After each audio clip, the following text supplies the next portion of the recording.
Happy Mother's Day and welcome to our special installment of the New Talk for Moms of Black Boys. Um, it is it is an honest conversation. It is a time of reflection, a time of honoring women who I believe to be superheroes in their own right, to have felt a pain that no one can imagine unless you've been there. Um, but still, survivors, and as the title of this podcast is, always a mother. I'm joined today by Kathei McCoy, who is forever and ever my sister friend, my Yes, prayer yes. partner, my mob united sister, on the front lines. We have known each other now for almost 8 years. And, she is part of this club that nobody ever wanted an invitation to. Um, I promised her that she would be allowed to say her son's name for the first time during this podcast as we speak the names of those who have been lost, as we talk about that healing journey, as we talk about what it means to push through that trauma in the way that is most healthy for you, because it is an individual journey tonight. So, Kathei, thank you so much for joining me.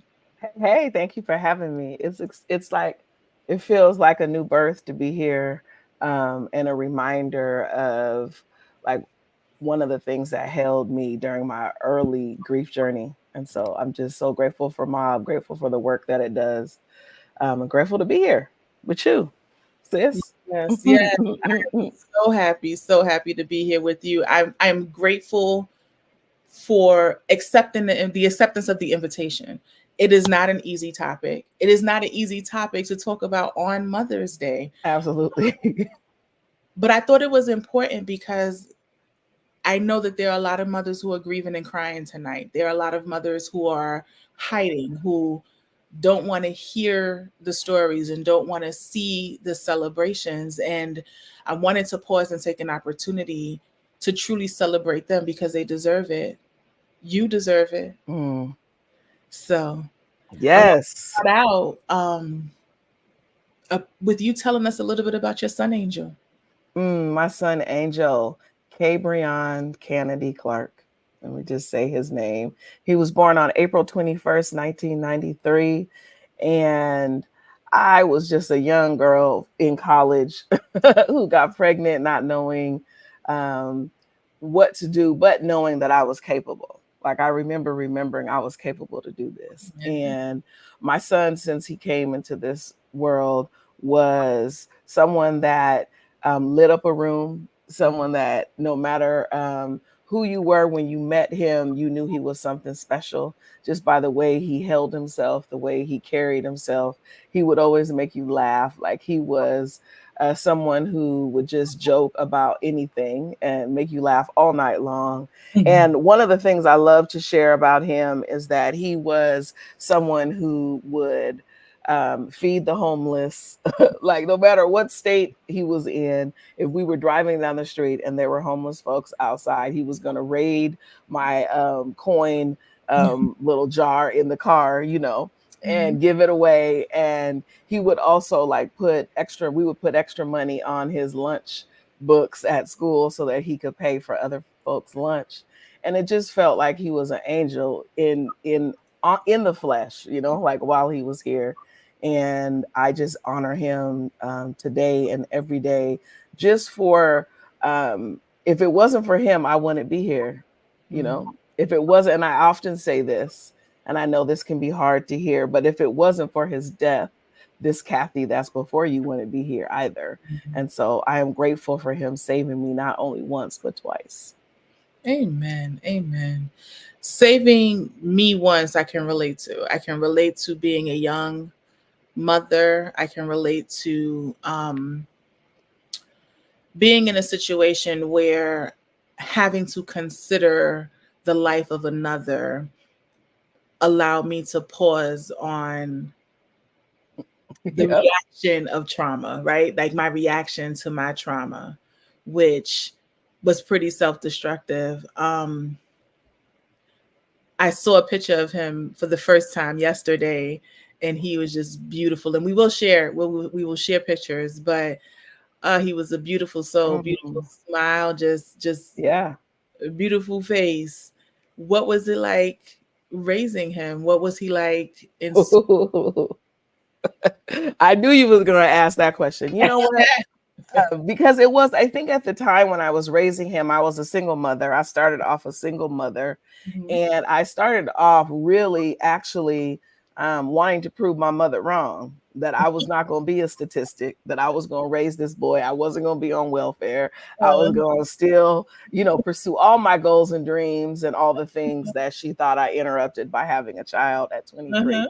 Uh-huh. And so I couldn't ever ask for help and couldn't ever admit that it was hard. That's Mhm. what I set up for myself in doing that. And so I say that to say he was hard, and I mean it in a one of the most loving, kind, beautiful ways. Is that it wasn't easy. It meant that he was someone who I didn't as a young girl who's raising a child, like didn't understand what his personality, like I didn't understand how to handle such a large personality.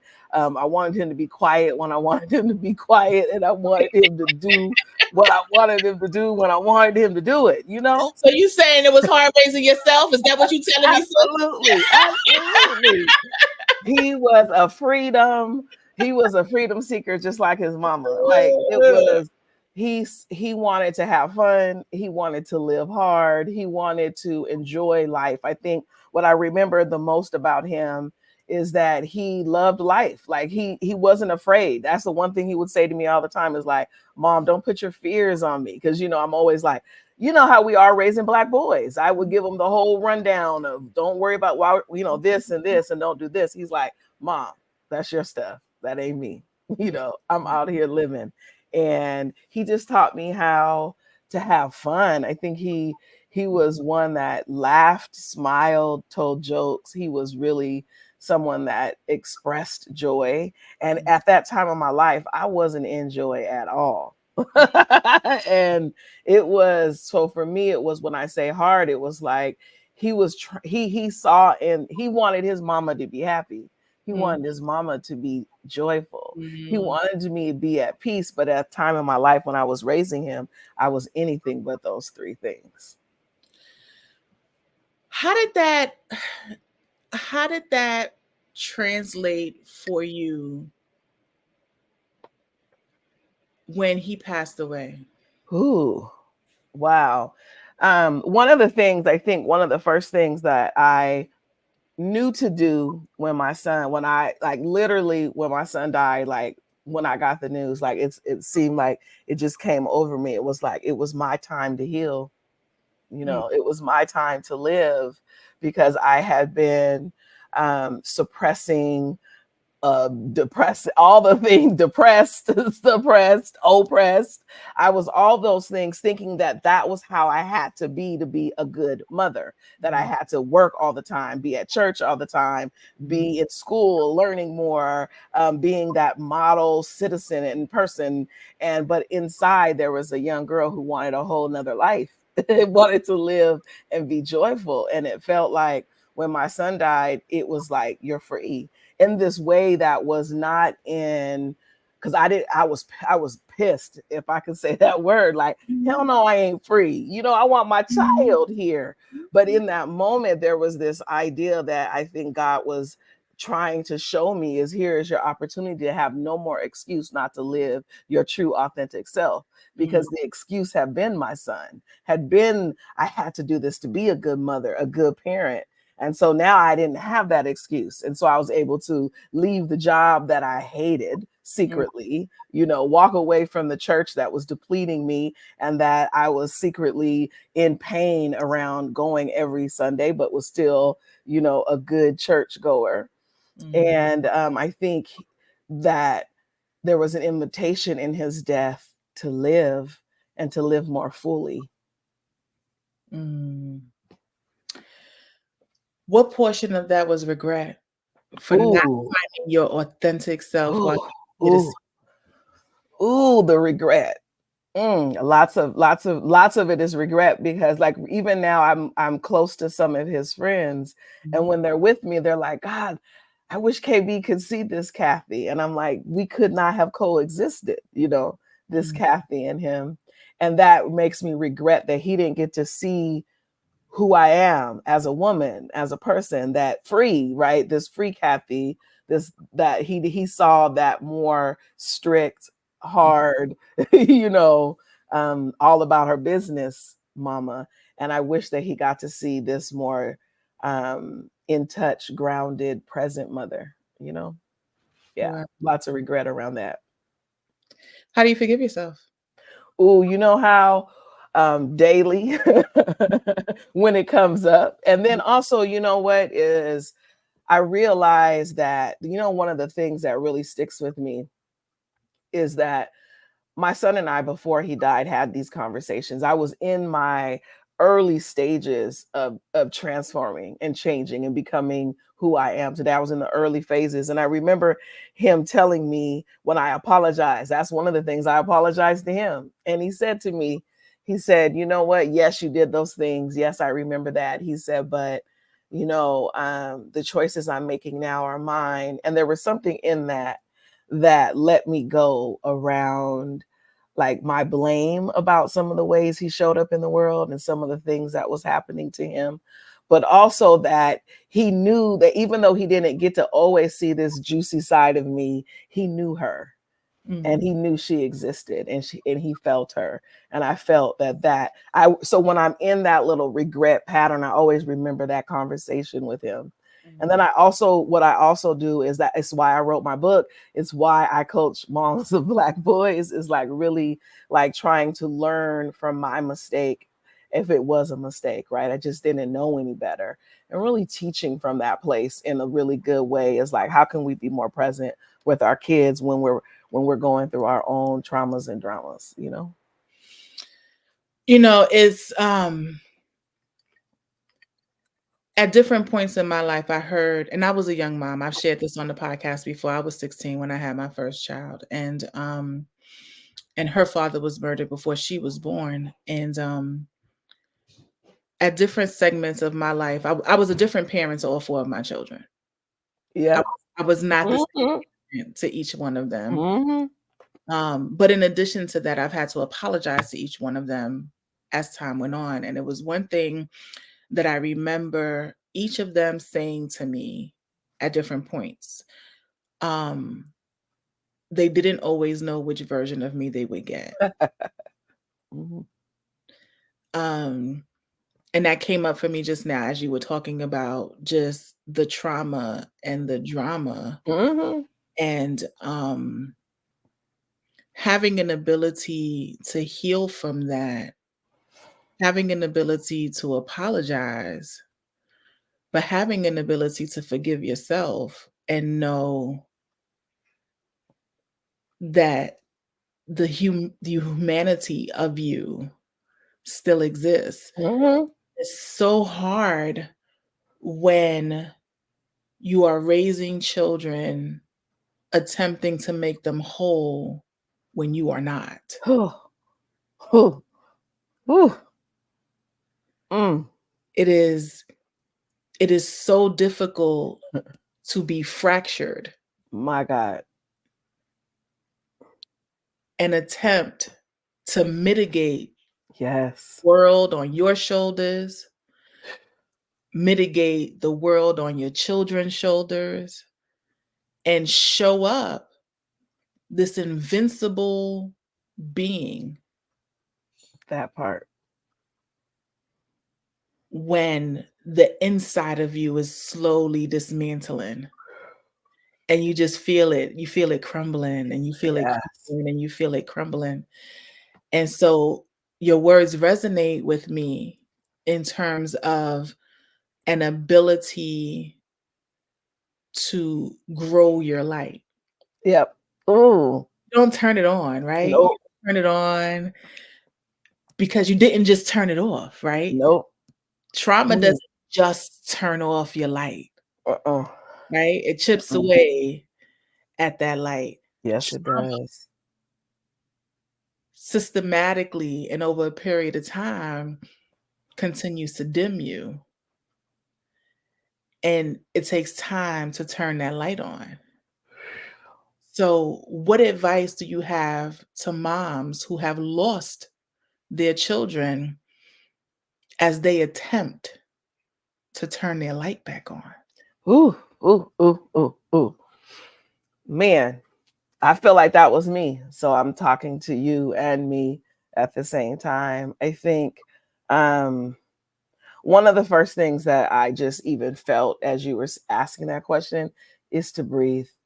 Like Mm, like I think one of the things that I recognized that I have been in a constant you know, through mhm, raising my son, through losing my son, and it felt like all the traumas that happen, because we don't just lose a child, you usually lose relationships and a whole bunch of other things that happen along the way, and mhm, you're in awe of this. I can't, like, how can you carry all of this? And that's that part of that chipping away that you're talking about, that dimming, is that you're just in survival mode most of the time, just trying to breathe.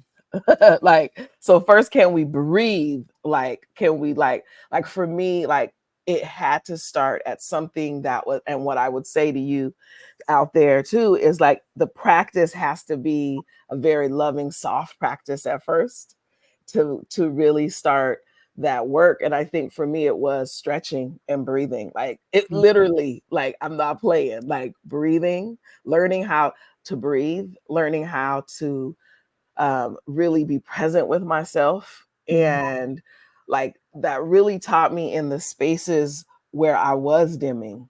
Like, I think once I got present, I was able to see, I was able to get really clear, um, and move through. I think the thing that I'm trying to really, like, say, I think we could encapsulate it in this word is, like, in this space, your self love, self care game has to be radical. mm. Radical. Radical. Like, the one thing that my son's loss gave me was radical. Like, I had, like, not just self-care and self-love, that you affirmations, and no, we got to go to, like, radical. It's a new lifestyle for me. Radical self-love.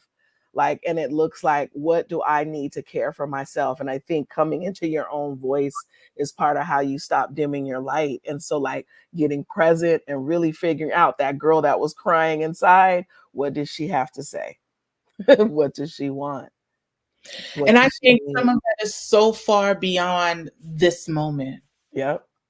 It's healing the little Kim. It's It, healing the little Kathy. It's absolutely. it's healing the little Cherry. It's healing the little Stephanie. It It's is.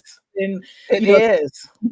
I'm calling the names of the women who are in our chat right Yeah, now, yeah, who are affirming what it is that we're talking about yeah, on this podcast, yeah. and it is healing the Yep, trauma in us, because yep, if not, then all we do is compound it. yep, yep. It is adding a new brick to the wall, separating you Ooh, from the essence of you. Your yeah, essence is on the other side of that wall. absolutely. Yep. And when we don't reach back, right? Because too many times, too many situations, right? Like you Hmm. said, you had an inability to ask for help. Right. It's so profound. You had an Yep, inability to be a 20-something-year-old, yep, acknowledge yep, that you needed help, yep, and yep, so you stuffed it, yep. I stuffed it and stuffed it. you know, Yeah. and it is such it's radical self-love, radical self-care. Um, I love those words, but just this week, I read an article about how self-care can't cure exhaustion. It sure can't. It will not. I was reading that same article, I believe. It really can't. Like, that's why I had to say self-love, because it has, like, cuz self-care can only take you so far. And it's like I had to love myself enough to walk away from some things, to Mhm. say no to some things, to like learn boundaries in a way that I've never ever practiced before. And in a way that's unapologetic. Like, I think that's what, like, kind of like the little fierceness that came from me for through my son's death was I just survived one of the worst things you could ever survive through. What else can you throw at me? You know what I mean? And so it gave me courage to be like, no, I ain't doing that, you know. And really, like what I said, I really want to like accentuate this part of, for me, a self-love practice is asking for what you need. And it took me, because remember, I couldn't ask. I didn't Mhm. even have a practice of learning how to ask. Mhm. And one of the things that, when I realized that I was losing all these people and things around me, and I could have chose to stay in the trauma and the drama of all that, was, what do I want? What is on the other side of this? Mhm. Like, what's on the other side? Because I know that I could stay here, but I know there's something on the other side. And for me, it was joy. It was like I wanted joy. For the first time in my life, I was able to say, I wanted to like know what joy meant. I don't think in my whole life of preaching and teaching and being and talking about joy did I really know what joy was. And Mhm. so for me, it was like my self love practices now are all centered around joy. Yeah. Yeah. Yeah. You talked about losing people. You talked about Yeah. Yeah. what that looks like. And um tell us some of the reasons why that happened. Ooh. One, because first off, people wanted me to grieve in the way they thought I should grieve. Mm. And so it was um either because when my first son first died, like, first thing people told me is go back to work. So I went back to work, and then I was like, I can't do this. And then I left work for Mhm. 6 months. And then it was, you need to come back. You know, you need to you need to stop traveling and all. And so, like, it was like I needed to figure out who was going to support me on this side, because everyone wanted me to be the same person. And I Mhm. had to keep saying, I'm not the same person. I will never be the same. And so part of it was losing people, one, because I was no longer the same. And Mhm. so what we once connected on no longer was valid anymore.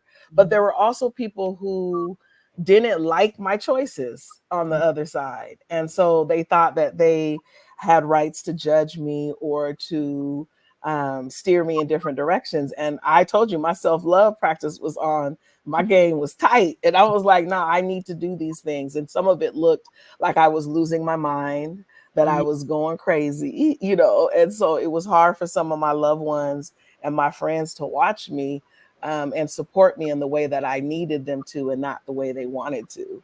And Mhm. so some of those had to go. But some of the places, you know what? The miserable Kathei that created that agreement no longer existed. Mhm.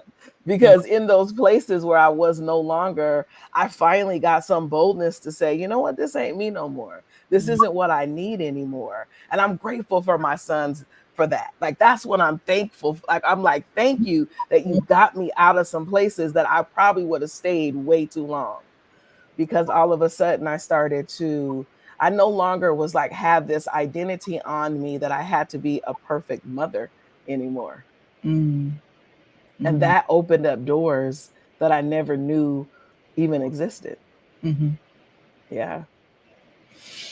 Did you reconcile any of those relationships? I have, absolutely. Mm. Absolutely have. Some no, and some hurt really hard. You know, some are hard lessons.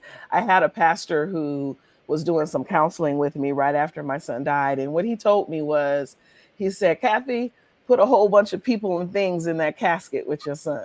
Don't just bury him on that day. Mm. And that was like, he gave me some permission to Mm. walk away from some things, to end some things, some stop some things, right? And Mhm. so part of it was very intentional, but a lot of it was hard, like um felt very betrayal and Mhm. deception. Felt like, God, I thought we were closer than that. But I realized that everyone can't handle the free Kathei. Mhm. I have a freedom that some people will never get because it's come through such pain that I don't know that you want it. Some people can't handle the lack of codependence. Some people can't handle Oh, you better come on and say that. the misery and the company. Some people can't handle Yes. you feeling better than them. You My not God. being better than them, not purporting yourself to be greater than them. But some people can't handle you feeling better than them. You know what? I broke my addiction to pain. Um, and That's it. you broke your addiction to preparing for pain. Preparing for pain. Yep. All of those. Um, I didn't realize I was addicted to pain, until Mhm. um and that's been my story. It's that's the whole thing. It's hard, it's painful, and I just had gotten used to that and thought that's just how life was, and that's how I had to live, and I just had to suck it up and be a good girl, and it would be okay. And what happened was, for me, like, I did all of those things, and the worst thing still happened. Right? I did all that, and it didn't save my son, is how I saw it in those days. And it wasn't until the pandemic came that I really was given permission. When the world stopped, it was like I stopped. And I was so grateful for that moment, to be able to then really do inventory of, what do I pick up on the other side of this pandemic? It is I say often, it's the moment that the silence got loud. The world got Yes, loud, silence got loud. And absolutely. in the pandemic, and I know we're talking about a mother's grief, we're talking about a mother's pain, we're talking about that survival journey, but this is a story about anyone who's receiving, who Absolutely. needs to end a relationship, right? This is a conversation for anyone who needs to mourn the death of a relationship, That part. nature, that needs to be buried, down, done, and put away, because we as women, as Black women, we need to radically love ourselves in a way that that allows us to walk away. I was doing another podcast the other day, and I don't even remember what we were talking about, but I remember saying ride or die, right? Oh, And I was one of those people. I would describe myself. In fact, I think if I pull up my Instagram page right now, it says ride or die, you know. But we have to give ourselves permission not to ride with family until we die, not to ride with, our friends until we die, because yes, yes. there is a symbolic death that we have experienced through life.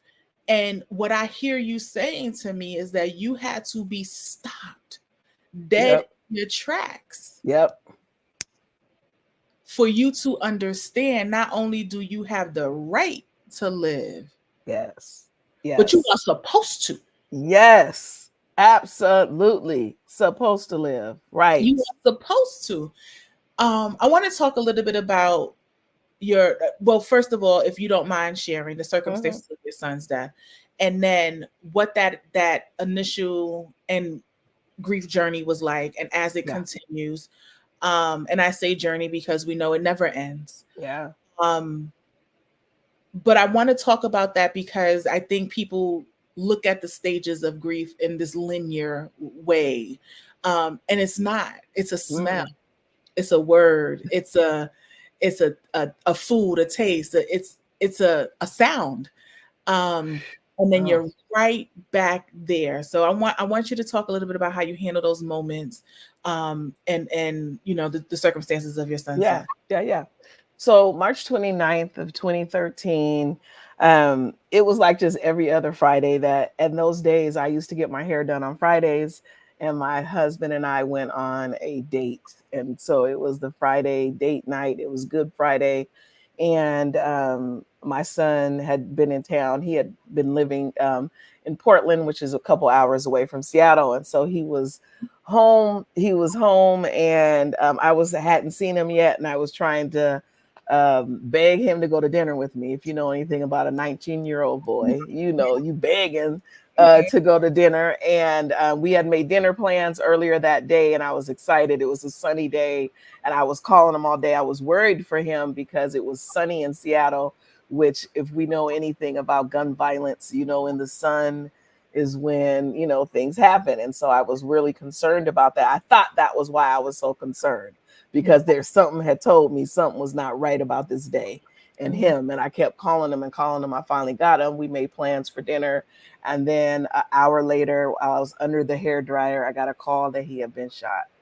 Mhm. And in that moment, I love, you know, in this story, I always say, I wasn't prepared for him to die, even in that moment when I heard that he had got shot. And I'm driving, you know, my husband and I were, you know, just rushing ourselves to the hospital. I had called my sister to go to the scene, and he had gotten shot right in front of where his son's mother lives. He was there visiting, and walked to a car who he thought he knew the people, and they were the people who were there to kill him. Wow.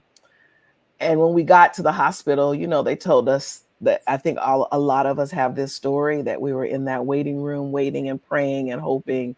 And all of me knew that my child was going to live. All of me in my body, I would not accept anything else. But Mhm. when that doctor came and said, "We have done everything we can," Mhm. my instant response was to faint, and I fell down on the ground, and then I got my way up through it.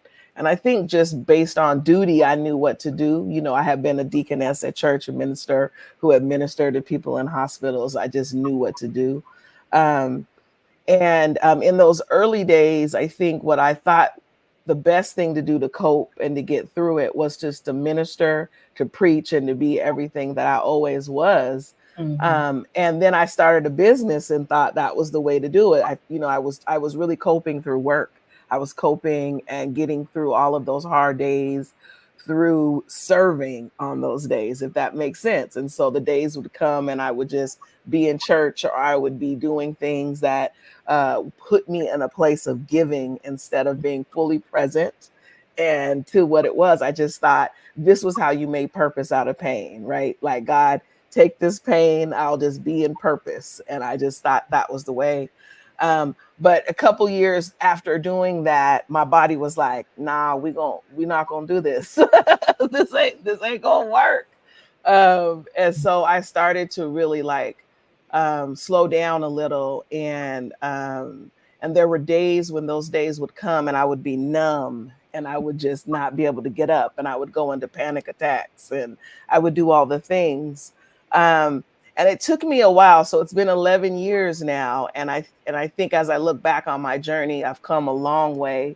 Mhm. But yet I'm still in the same place, if that makes sense. And so, like, what I do now is, when those days come up, those moments come up, those things, I just stop and I'm present with it. And I allow myself, I allow the tears to come.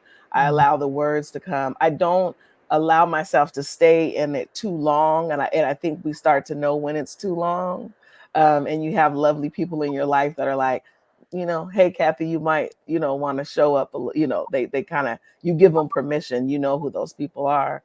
But I'm so much more intentional. And so what I do now is I create agendas for those days. And so those days of remembrance, because I think if I do an agenda that's based on what I need and what I want and what fills me and what I feel like honors my son, I think that day it gives me permission to choose then what I want to do. And anything I choose is what I want to do. And it takes away kind of that, because usually I have decision fatigue on those days, and I can't think, and I don't Mhm. want to make up nothing, or I'm in grief, I'm in mourning. And so having a little agenda always has helped.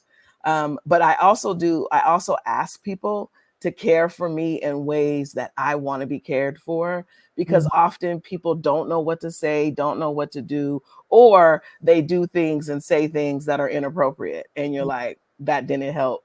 And so nowadays I tell people what I want, and what I want on those days are funny memes and videos.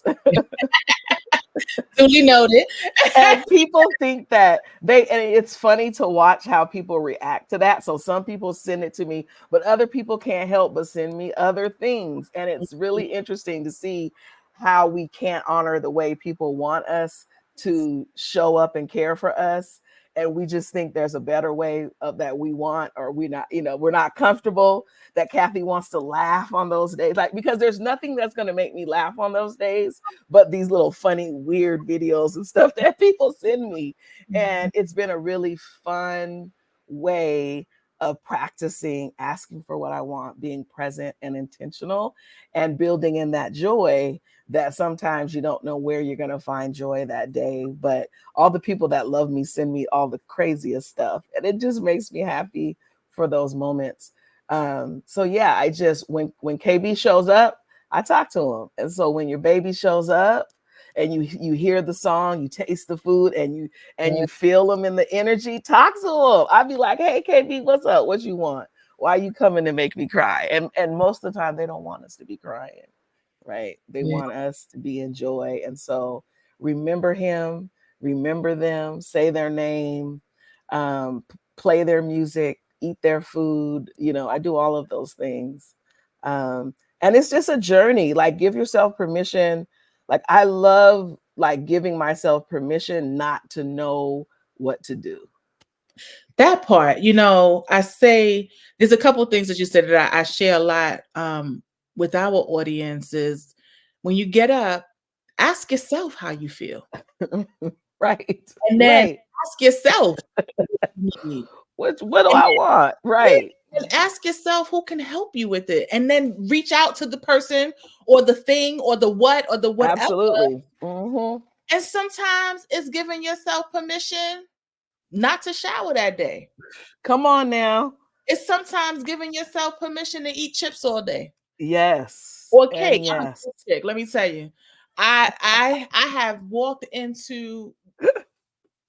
I shouldn't say this online, but I've walked into bakeries and said, "Give me that birthday cake right there," and the lady will say, "What name you wanted it?" None. I just want the cake. No, I'm telling you, I am so like down for that. Like, that's what I do. Like, if I have to drive 30 minutes to get the piece of cake that I want, I'm Mm, going to do just that. Like, yes. I get that special. There's a guava cake that I love, and I'm going to go get that cake. I'm going to go get it. Yes. Yes, because I think one of the things that I've learned is to stop punishing myself.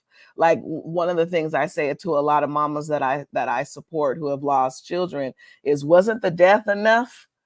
Like, wasn't his death enough? Like, do we need to add more pain to it? And so And often do we I'm have like, these restrictions on ourselves? These right, times, these absolutely. we are creating our own trauma because we don't know how to do anything else. That's right. That's right. That's right. That's right. And so We I'm are trying not creating. to punish myself. Like, I don't have to punish myself to celebrate, to remember, to mourn, or even grieve. Like, those are healthy emotions. It's healthy to grieve, healthy to mourn. You do not have to punish yourself in your mourning. Please don't do that. Like, that's the thing that I had to learn, because what I knew to do was punish myself. Yeah. Right. Like, what I knew to do. So I had to learn how to love myself, learn how to give myself permission to do all the things, like check in with me. Like, I wasn't checking in with myself. I didn't know. I would just get up on autopilot, right? And just knew what to do. No one was checking in. And how you doing? I'm good. I just knew to say I'm good. Wonderful. But am I really, You know, and I don't say that in a joking way, but I say that as that is a normal retort to when someone asks you, "How are you?" Yeah. Yeah. Highly favored, but are you? You Are know, you? are you? Are you feeling that way? Like, even if we know that that's what we are you feeling that way today? Are you really Yes. feeling that? You Yeah. know, I want to talk. I want to talk about pathological grief, and there's a lot Mm. or Mhm. different ways to explain it. But what it is one's inability to heal, Yeah. one's inability to re-enter their world, whatever that looks like, whatever Yep. it looks like, and to be productive for themselves, not for external anything, but to truly get up every day, even in Mhm. the hard moments, even in the times that you have to take a minute for yourself and move forward. What advice do you have for those parents who find themselves stagnant or incapable of work, losing job after job? Like there are people out there that are so profoundly hurt Mhm. Mhm. that Um, don't know how to ooh, get out of it. yes, yes. And I think we all know those people, right? I think we know them. We may not know that that's what's got them where they are, but we know what it looks like to be around them or feel like when you're with them. Mhm. And those people that unresolved or how whatever we want to call that with the name, we could name it all kind of things. One thing that I would say is first I would say is you deserve joy. You know, you deserve life that isn't riddled and like you're not, fear and pain is not your final destiny, like if I could say anything like that. But what I would say is get help, like really seek help. Like I think one of the things that a lot of us, as we're moving into a more therapeutic culture, where people are seeking therapy, still people are not seeking therapy in that. And I say that to like, one, seek therapy, but one, two, remember that your child would not want you there.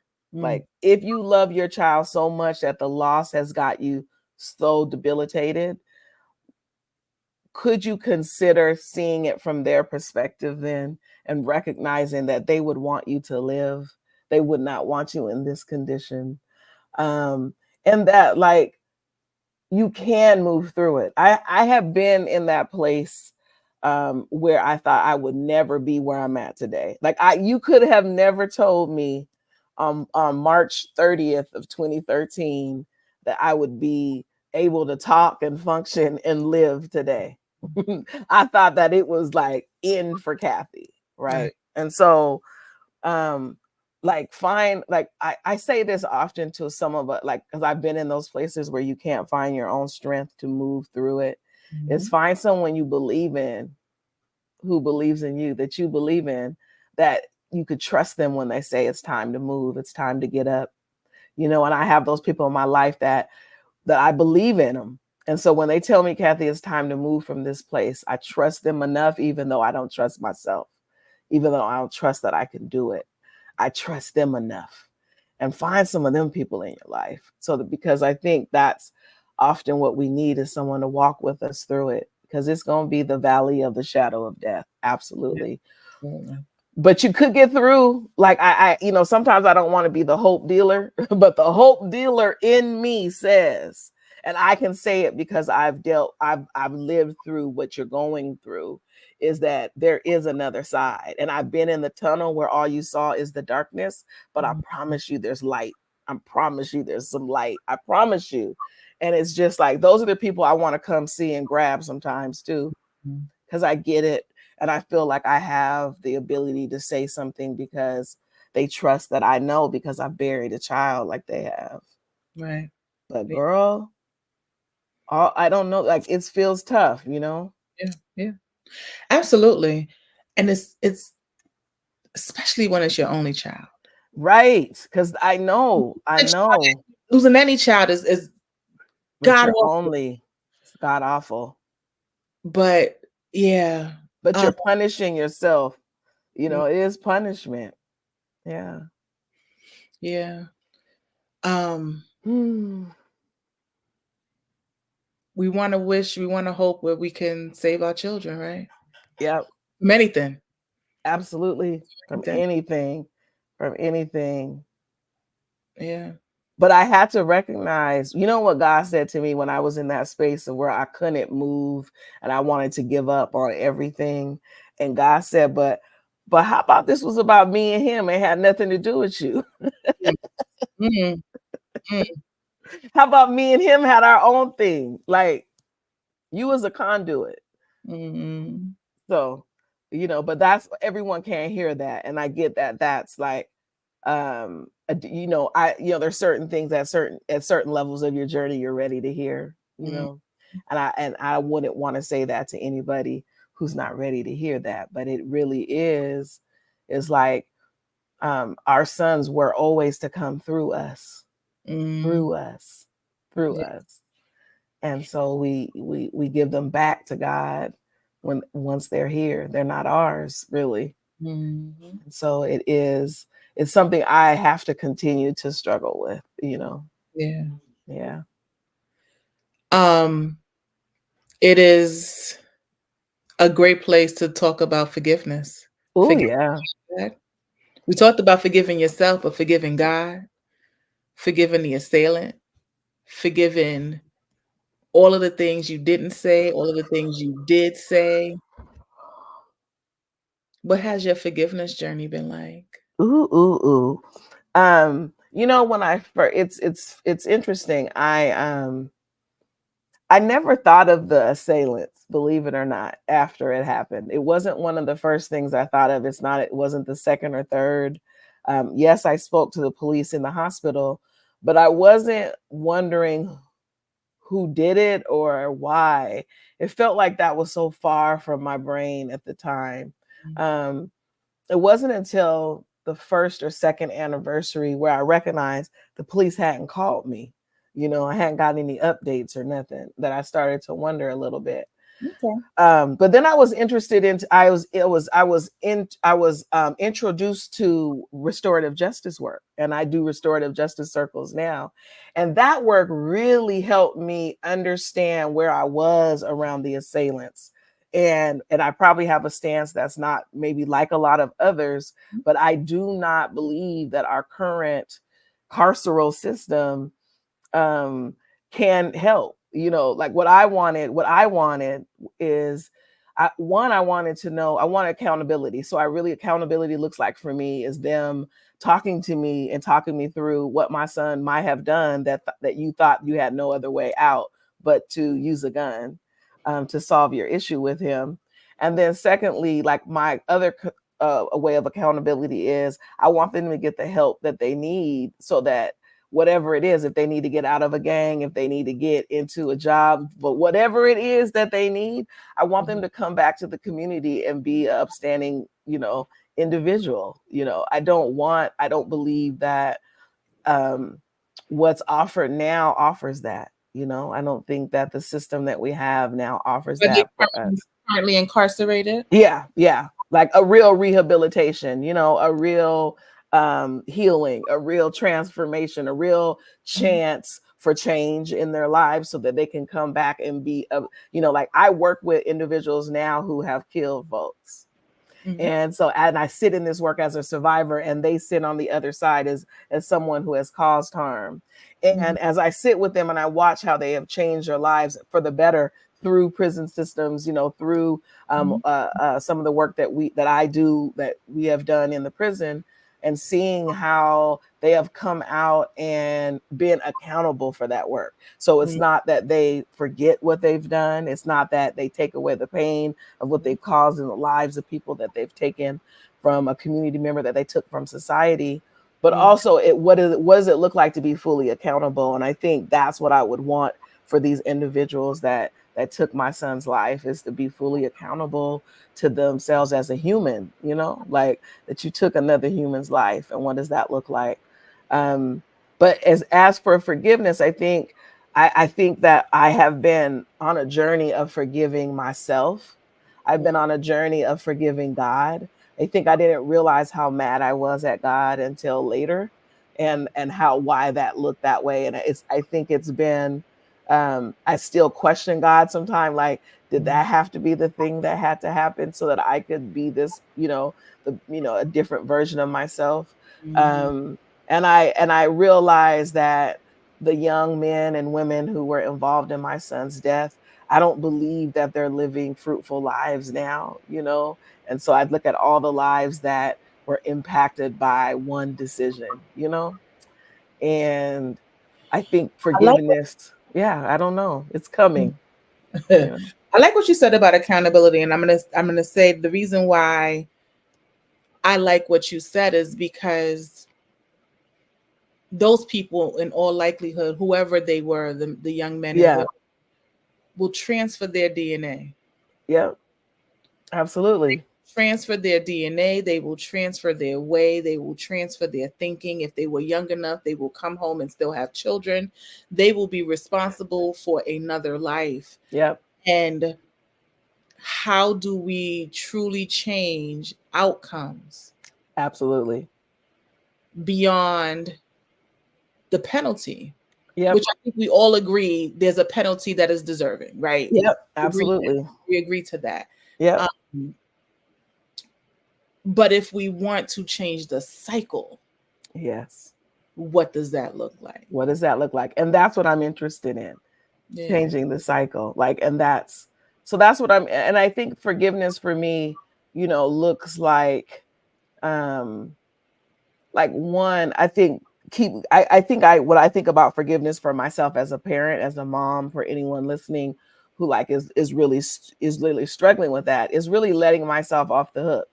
It's like really understanding that for me, um, like I had to realize, like, yes, there was ways I showed up as a mother, as a parent, there's mistakes I made, but I recognized my son had choices, and I recognized the folks that hurt my child had choices, like, that had nothing to do with me. And so I continue to like just see it for the truth. I think often we don't take the whole picture out and we just see ourselves, but I really want to pull it out and look at it. I think that's what RJ helped me when I started doing restorative justice. I started seeing all the systems that were at play behind the scenes that I didn't know, that were at play, that how I was parenting, the way that a young single mom, was trying to raise a kid, and all the things on me, like, of my generational cycles, all the things I was carrying. Like, there's so much more to us than what we see often. And when we're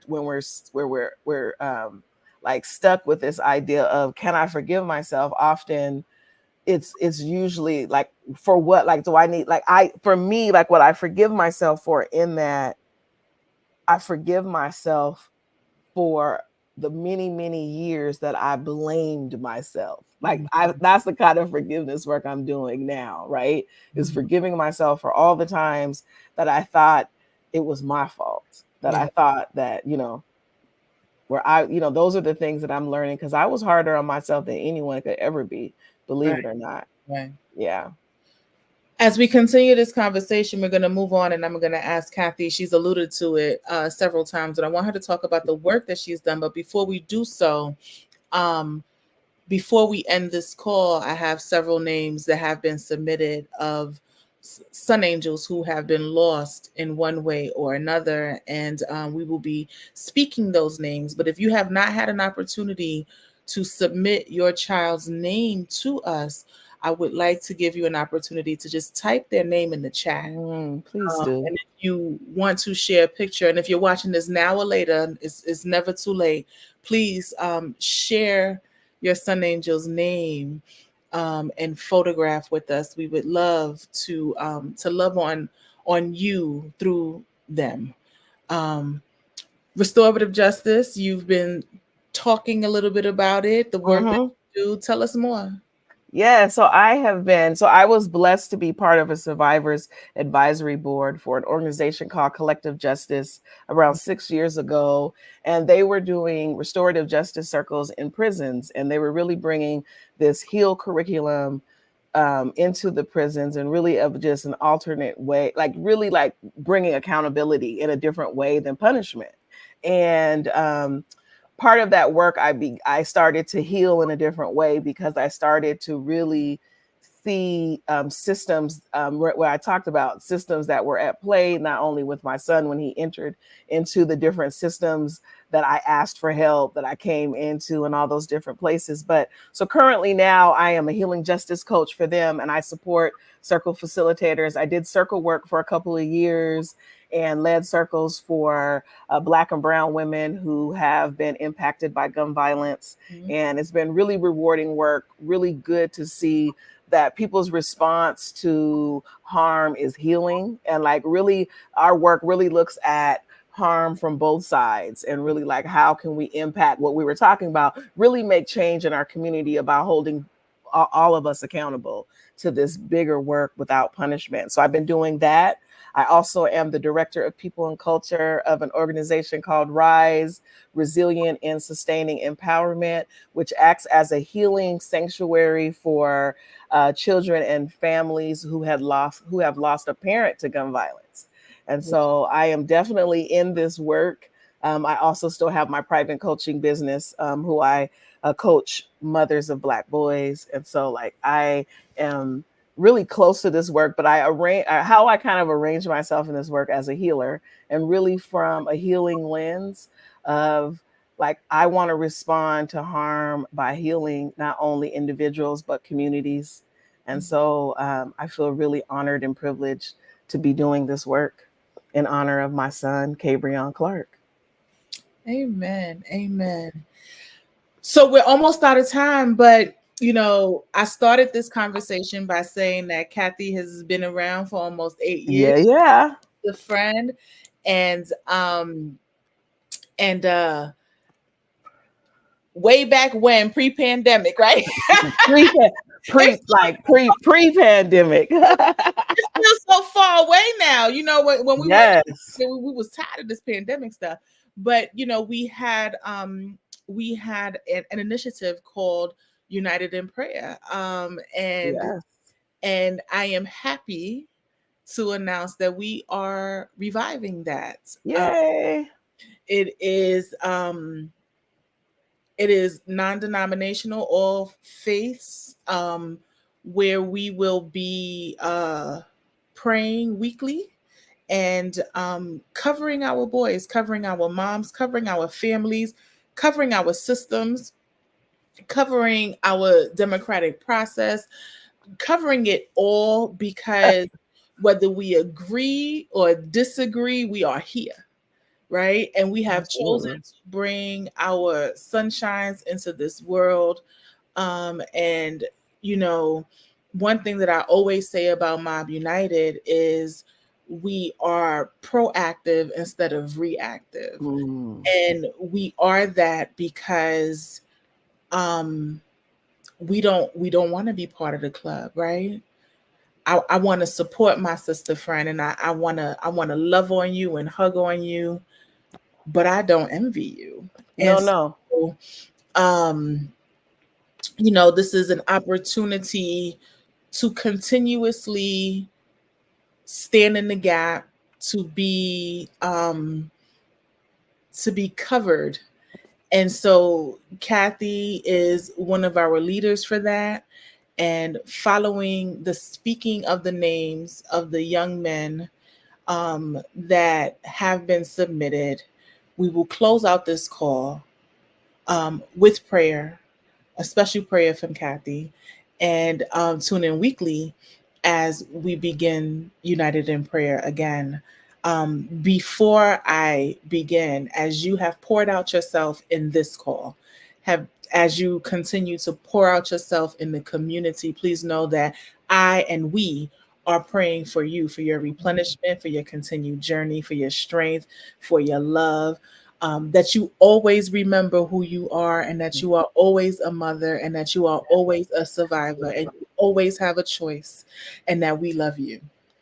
Thank you so much. I feel it all.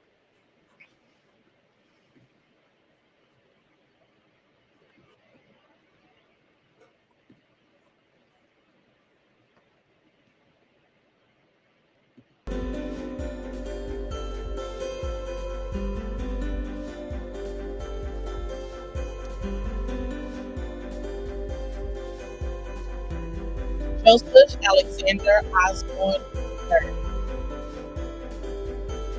Kim Desmond Desi Garner,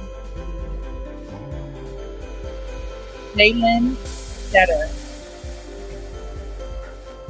Alvin AJ Carson Jr., Marquise Jalen Brown, Habrion KB Clark, Nicholas Morris, Edmund Marquise Pinckney. May their souls rest in eternal peace, and may their parents find their own peace.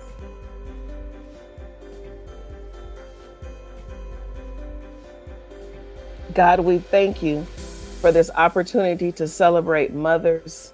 God, those who have birthed children, those who have lost children, we thank you for the gift of children. We thank you that you gave them to us, you entrusted them to us, and God, you provided a way for us to be a mother. And for that, we're thankful. So today, God, I ask that you lift up and really, God, be with those who have lost a child today, especially those who have lost their only child. May they remember they are always a mother, that they are always a co-creator. God, that even if they do not have a son or daughter on the earth, that there are still babies that they can mother. There are still births that they can make through their creations, through other avenues, God, that they are still, God, valuable in your eyes, in your sight, God. We thank you for all the mothering that they're doing, God, now to their nieces and nephews and to all the other people in their lives, God, the young people in their lives that they continue to nurture and care for. And God, I pray now that may you comfort them, may you sit with them, may you hear our hearts, God, may you mend our hearts in the places, God, where it's broken. God, where we're hurting, we ask that you come now and care for us. We know that you care for us. Today we ask for peace, peace that surpasses all understanding. God, would you restore our joy and strengthen our faith? And God, would you be our strength in the places where we feel weak and where we feel worried and worn out? Will you help us carry this load so that it's not a burden? You said, God, that you would carry every one of our burdens. So we cast them onto you, the things that we're thinking of, the things that we're toiling with when it comes to our children, our sons. We give them to you, God. We ask that you help us carry this assignment in a way that doesn't weigh us down. Minister to us, encourage us, and remind us, God, that you equipped us for this work, that you've called us to this work. And God, we just a special prayer again for those mamas who have lost children, just a special prayer of peace upon them. Be their calm, be their peace. And God, as we keep our minds stayed on you and we trust you, we thank you. And God, and a special prayer for Mob. As moms of Black boys, we're grateful for the power we have to change the perception of Black boys and men. As moms of Black boys, help us to protect our sons from unfair treatment and brutality. As moms of Black boys, give us wisdom in how to influence policy that impacts our Black boys and men and how they're perceived by law enforcement and society. As mom of Black boys, give us the resources to support our mission to ensure that our sons and police officers go home alive each night. And God, as moms of Black boys, give us peace as we continue this fight to protect our sons. And lastly, God, as moms of Black boys, may we always remember we are raising kings. Amen. Amen. Kathei, thank you. Thank you for being you. Thank you for your story, for your transparency, for your willingness.